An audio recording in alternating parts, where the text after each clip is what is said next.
Hello दोस्तों, science class 10 के chapter 1 के इस वीडियो में हम जानेंगे कि किसी केमिकल इक्वेशन को बैलेंस कैसे किया जाता है। यानी कि balancing of a chemical equation होता क्या है। तो friends, the method used for balancing a chemical equation is called hit and trial method. यानी कि किसी केमिकल इक्वेशन को बैलेंस करने का जो मेथड यूज होता है वो क्या कहलाता है? हिट एंड ट्रायल मेथड कहलाता है। As we make trials to balance the equation by using the smallest whole number coefficient, क्योंकि हम स्मॉलेस्ट होल नंबर कोफिशिएंट का उपयोग करके केमिकल इक्वेशन को बैलेंस करने का प्रयास करते हैं।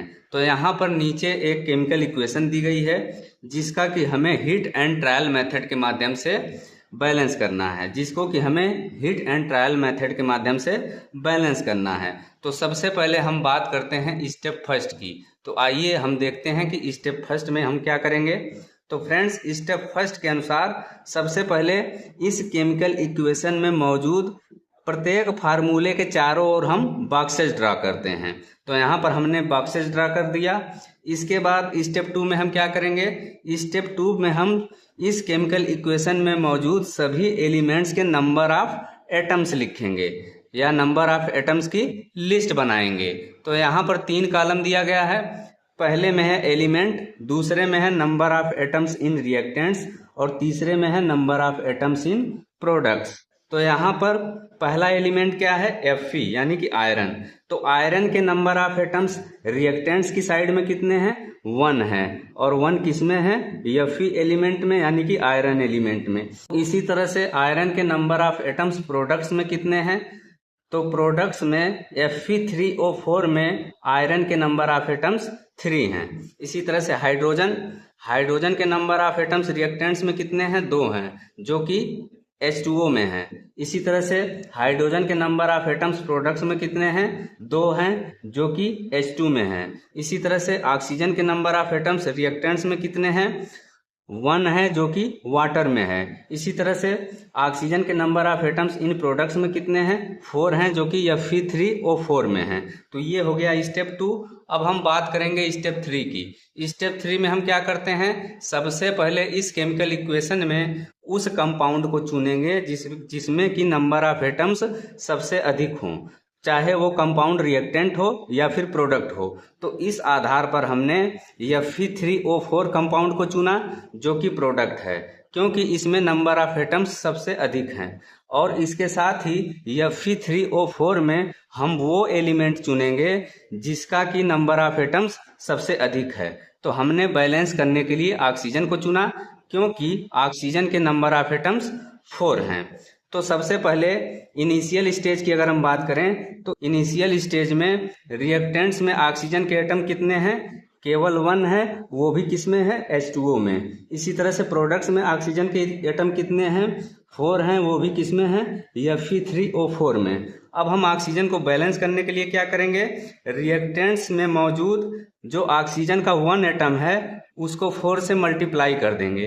तो ये प्रोडक्ट्स की साइड में मौजूद 4 ऑक्सीजन यानी कि 4 ऑक्सीजन एटम्स के इक्वल हो जाएंगे। बात स्पष्ट हो गई। तो इस तरह से पार्टली बैलेंस्ड इक्वेशन हमारी क्या हो गई? Fe प्लस 4H2O, एरो के बाद Fe3O4, इसके बाद प्लस H2। तो यहाँ पर हम देख सकते हैं कि H2O में 4 का मल्टीप्लाई हुआ है। ये मल्टीप्लाई H2O में नहीं हुआ है, ये हुआ है ऑक्सीजन में 4 का मल्टीप्लाई, जो कि बॉक्स के बाहर बाईं तरफ हुआ है। ध्यान रहे कि बॉक्स के अंदर हमें कोई डिस्टरबेंस नहीं करना है, जिससे कि कंपाउंड का फार्मूला या फिर एलिमेंट का फार्मूला बिगड़े। इस केमिकल इक्वेशन में हमने ऑक्सीजन के एटम्स को बैलेंस्ड कर दिया। अब हमें स्टेप 4 में क्या करना है? हाइड्रोजन और आयरन एलिमेंट्स के एटम्स में से किसी एक को बैलेंस करना है। तो हमने चुना किसको? हाइड्रोजन को। तो हाइड्रोजन को हमने चुना पार्टली बैलेंस्ड इक्वेशन से। तो पार्टली बैलेंस्ड इक्वेशन के आधार पर atoms of hydrogen initial stage में कितने हैं? रिएक्टेंट्स की साइड में अगर देखें तो 8 हैं। 8 किस में है? 4H2O में। और प्रोडक्ट्स में हाइड्रोजन एटम्स कितने हैं? 2 हैं, वो भी किस में है? H2 में। तो हाइड्रोजन एटम्स को बैलेंस करने के लिए हम प्रोडक्ट की साइड में उपस्थित या प्रोडक्ट की साइड में मौजूद हाइड्रोजन एटम्स में 4 का मल्टीप्लाई कर देंगे। तो ये बराबर हो गया, यानी ये इक्वल हो गया किसके, रिएक्टेंट्स के साइड में मौजूद 8 हाइड्रोजन एटम्स के, रिएक्टेंट्स के साइड में मौजूद 8 हाइड्रोजन एटम्स के। तो इस तरह से पार्टली बैलेंस्ड इक्वेशन क्या हो गई, Fe + 4H2O arrow Fe3O4 + 4H2।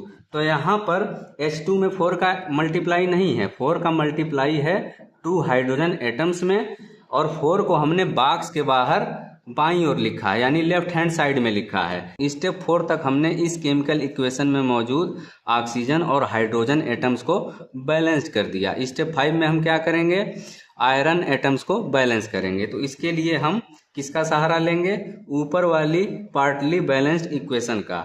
इस इक्वेशन के अनुसार atoms of iron initial stage में रिएक्टेंट्स में कितने हैं, 1 हैं, वो भी किस में है, आयरन में, यानी कि Fe में। इसी तरह से प्रोडक्ट्स में कितने आयरन एटम्स हैं, 3 हैं, वो भी किस में है, Fe3O4 में। तो अब हम आयरन एटम्स को बैलेंस करने के लिए रिएक्टेंट्स में मौजूद 1 आयरन एटम को 3 से मल्टीप्लाई करेंगे, तो ये बराबर हो गया प्रोडक्ट्स में मौजूद 3 आयरन एटम्स के।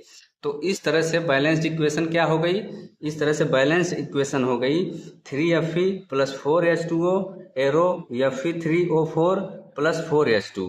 तो ये ध्यान रहे, यहाँ पर Fe किस में है, Fe बॉक्स में है, और बॉक्स के बाहर 3 लिखा है, 3 लिखा है। तो 3 का मल्टीप्लाई किस में हुआ है, 1 आयरन एटम में हुआ है। स्टेप 6 में क्या करेंगे, स्टेप 6 में हम इस बैलेंस्ड इक्वेशन को चेक करेंगे कि ये वाकई में बैलेंस्ड है या फिर नहीं। तो लेफ्ट हैंड साइड यानी कि रिएक्टेंट्स के साइड में हम देखेंगे आयरन एटम्स, तो रिएक्टेंट्स की साइड में 3 आयरन एटम्स हैं, और प्रोडक्ट्स की साइड में भी 3 आयरन एटम्स हैं। इसी तरह से लेफ्ट हैंड साइड यानी रिएक्टेंट्स की साइड में 8 हाइड्रोजन एटम्स हैं, और प्रोडक्ट की साइड में भी यानी कि राइट हैंड साइड में भी 8 हाइड्रोजन एटम्स हैं। इसी तरह से लेफ्ट हैंड साइड में 4 ऑक्सीजन एटम्स हैं, और राइट हैंड साइड में भी 4 ऑक्सीजन एटम्स हैं। तो इस तरह से ये केमिकल इक्वेशन बैलेंस्ड हुई। तो फ्रेंड्स, ये था आज का वीडियो। ये वीडियो आपको अच्छा लगे तो वीडियो को लाइक करें, शेयर करें, और इसी तरह के ढेर सारे साइंस वीडियो देखने के लिए चैनल सब्सक्राइब जरूर करें। Thanks for watching.